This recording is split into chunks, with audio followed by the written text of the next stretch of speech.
I became interested in China for the first time, you won't believe it, when I was 6 years old.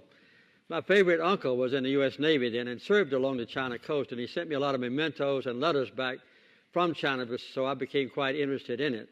As a matter of fact, my uncle was captured by the Japanese the second day of the war.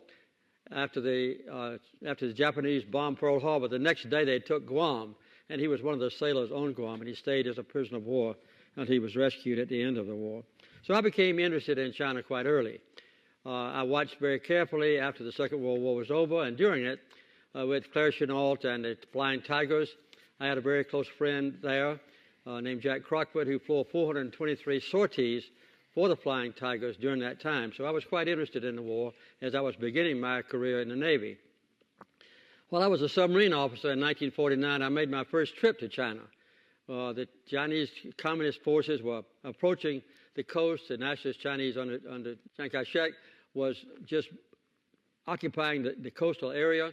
I went into Hong Kong, I went into Shanghai, and then I went to then Tsingtao, but now Qingdao, and stayed there for 2 or 3 weeks, operating in the ocean outside those ports with American allies.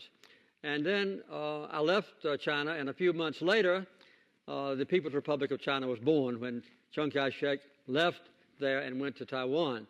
As a matter of fact, the People's Republic of China was born on my 25th birthday, October the 1st, 1979. And I've been interested in China, obviously, ever since then.